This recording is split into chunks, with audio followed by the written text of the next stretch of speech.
नमस्ते दोस्तों, मैं स्वागत करता हूं आपका अपने इस चैनल पे। आज फिर इस वीडियो में हम एक नई कहानी लेके आपके सामने आए हैं। उम्मीद करूंगा आप इसे भी पसंद करेंगे और अपना प्यार बनाए रखेंगे। दोस्तों, एक सज्जन रेलवे स्टेशन पर बैठे अपनी गाड़ी की प्रतीक्षा कर रहे थे। तभी एक जूते पॉलिश करने वाला लड़का उनके करीब आया और बोला, साहब बूट पॉलिश कर दूं क्या? तो उस लड़के की दयनीय सी सूरत देखकर उन्होंने अपने जूते आगे बढ़ा दिए और बोले, लो, पर ठीक से चमकाना।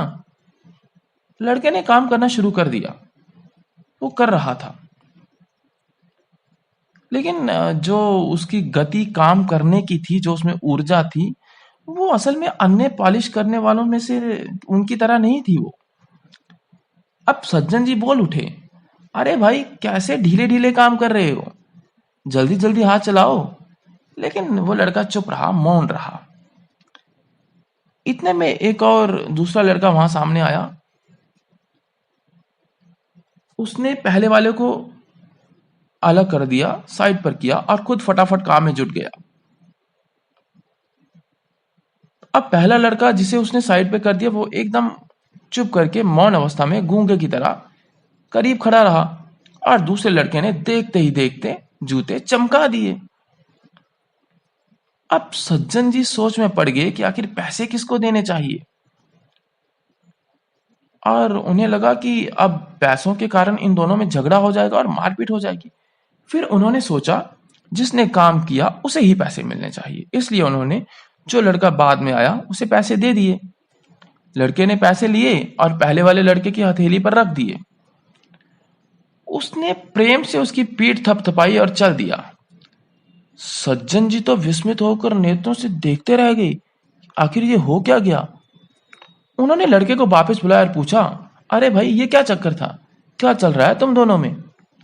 लड़का बोला, साहब ये 3 महीने पहले चलती ट्रेन से गिर गया था, हाथ पैर में बहुत चोटें आई थी, ईश्वर की कृपा से बच गया है, नहीं तो इसकी वृद्ध माँ और बहनों का क्या होता।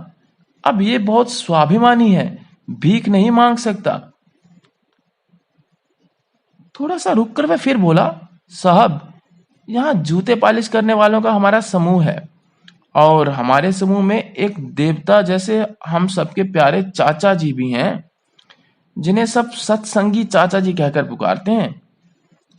वे सत्संग में जाते हैं और हमें भी सत्संग की बातें बताते रहते हैं।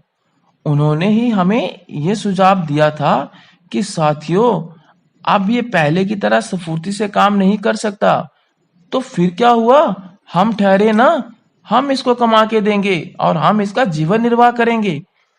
ईश्वर ने हमें अपने साथी के प्रति सक्रिय हित, त्याग भावना, स्नेह, सहानुभूति और एकत्व का भाव प्रकट करने का एक अवसर दिया है।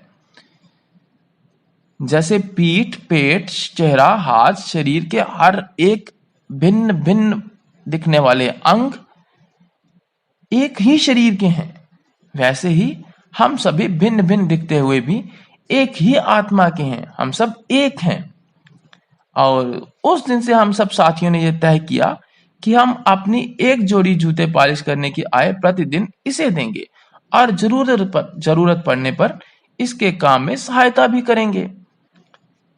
दोस्तों, उम्मीद करता हूं आपको ये कहानी अच्छी लगी होगी। अब इसका मॉरल क्या है स्टोरी का, आप कमेंट करके जरूर बताएं। धन्यवाद दोस्तों, अपना प्यार यूं ही बनाए रखना। मिलते हैं अगली वीडियो में।